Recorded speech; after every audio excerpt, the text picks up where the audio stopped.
ही पड़ेंगे और उसका भोग करना ही पड़ेगा। भगवान कहते हैं कि कोई भी एक क्षण के लिए भी कर्म न किए बैठता नहीं है, उसको उसका भोग करना। यही है कर्म बंधन। जन्म आपको उसके कारण करना पड़ता है, आप कर्म करेंगे, उसका फल आपको भोगना पड़ेगा और आपको मृत्यु आएगी। सभी कर्म समाप्त नहीं हुए, सभी कर्म फल समाप्त नहीं हुए, फिर से और फिर से और फिर से और चल रहा है, चक्र चल रहा है। कर्म चक्र, भव चक्र, भव बंधन, कर्म बंधन, नहीं तो भव सागर। किसी को भव सागर बोलते थे। भव माने होना, बार बार बार बार जन्म ग्रहण करते हैं, मरते हैं, फिर से आते हैं, फिर से मरते हैं, अटक गए हैं। और ऐसे अटक गए कि हमको उसकी कल्पना भी नहीं कि हम अटक गए करते। इतने फर्स्ट क्लास अटक गए हैं कि हमको उसकी कल्पना भी नहीं कि हम इतने भयंकर प्रकार से अटक गए हैं। जैसे ठाकुर उदाहरण देते हैं ना, जो मछुआरे जो रहते हैं, कोळी लोक येतात तलावामध्ये, ते समुद्रामध्ये जाला बिछाते हैं। तो ठाकुर कहते हैं कि जो नित्य मुक्त है वो कभी वो जाले में अटकते नहीं, पहले देखते हैं वो आगे आकर के भाग जाते पहले से।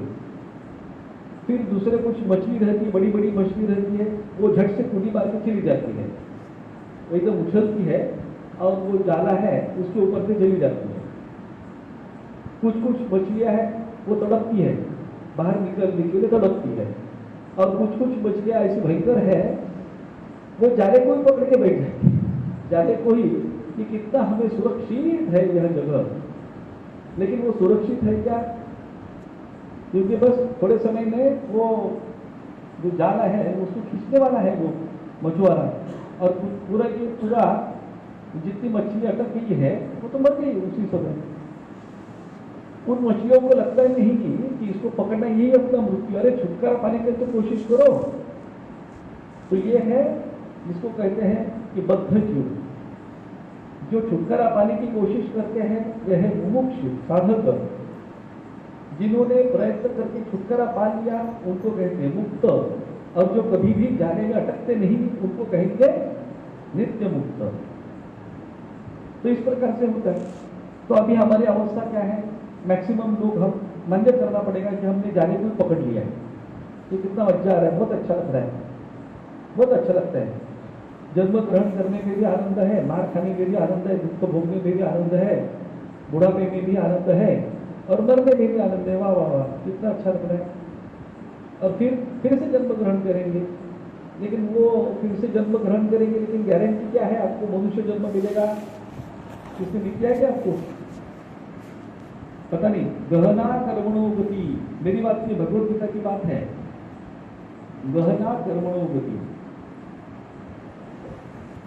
किसी का भी जन्म प्राप्त हो सकता है आपको, चाहे गधे का, नहीं तो घोड़े का, नहीं तो बैल का। अच्छा है क्या वो जन्म? आनंद लगता है क्या बैल को? हो सकता है।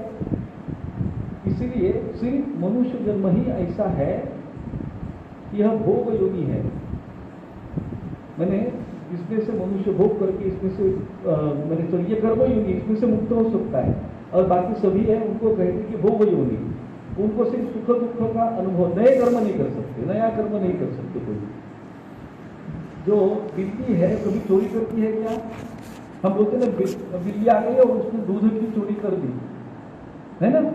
नहीं, उसका स्वभाव है वो इसी प्रकार से वो आएगी, चुपचाप दूध पी के चली जाएगी।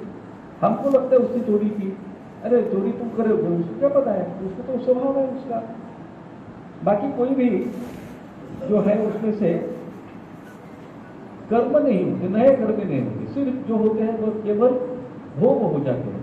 मनुष्य जन्म केवल इस प्रकार से है कि उसमें से नए कर्म होते हैं, और उस कर्म का भोग करने के लिए उसको ऐसा घूमने के बाद जब कभी होगा तब मनुष्य जन्म प्राप्त होता है, और मनुष्य जन्म प्राप्त होने के बाद नष्ट कर देते।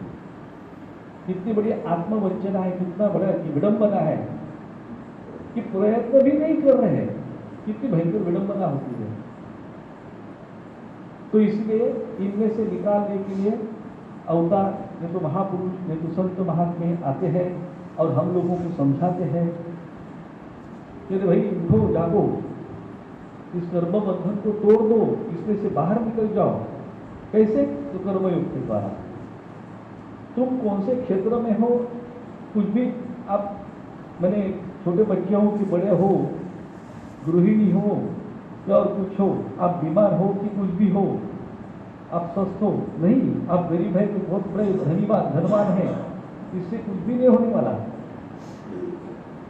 आप जो भी जहां भी जिस अवस्था में है वहां से ही आपको कर्मयोग करना ही पड़ेगा, तभी आप इस आध्यात्मिक दृष्टि से सामने हो जाएंगे।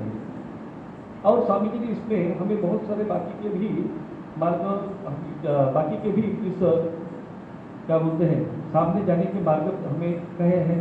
सबसे पहले उन्होंने कहा था कि मनुष्य जन्म का उद्देश्य सुख प्राप्ति नहीं, ज्ञान प्राप्ति है, मुक्ति, यह मनुष्य जन्म का उद्देश्य। और इसी के ऊपर एक अध्याय भी आया है।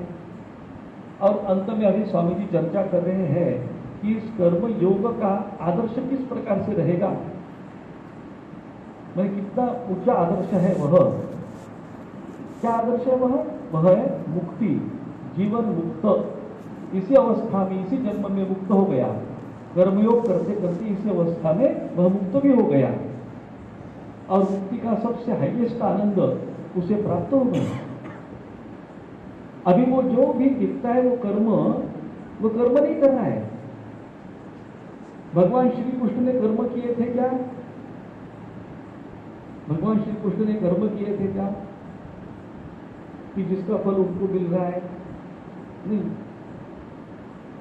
वो तो उनका बस लीला है, क्योंकि वही भगवान कृष्ण कौरवों में भी है, पांडवों में भी है, वही गोपों में भी है, गोपियों में भी है, वही कंसों में भी है, और बाकी सभी जितने सारे अच्छे लोग हैं सभी में एकमात्र वही एक तत्व है। इसलिए उन्होंने कंस को मारा, नहीं तो उन्होंने, जिसको कहते कि अर्जुन देव के सखा थे, इसलिए नया कुछ कर्म नहीं किया उन्होंने, कर्म है ही नहीं, क्योंकि कर्तापन है ही नहीं। भगवान कहते हैं ना, चातुर्वर्णन मया सृष्टम गुण कर्म विभागशः तस्य कर्तारम अपि माम विद्धि अकर्तारम अव्ययम। समझ गए ना कि मैंने ही चातुर्वर्ण की सृष्टि की है, चातुर्वर्ण्यम मया सृष्टम, गुण कर्म विभागशः, गुण और कर्म के अनुसार मैंने ही चातुर्वर्ण की सृष्टि की है। तस्य कर्तारम अपि माम, किंतु इसका कर्ता मैं होते हुए भी मुझको तू अव्यय और अकर्ता इस प्रकार से जान, तू मुझको इस प्रकार से, मैं अकर्ता हूं, इसका कर्ता नहीं हूं, इस प्रकार से जानो, इस प्रकार से समझो। और इसको हम कैसे समझ सकते हैं?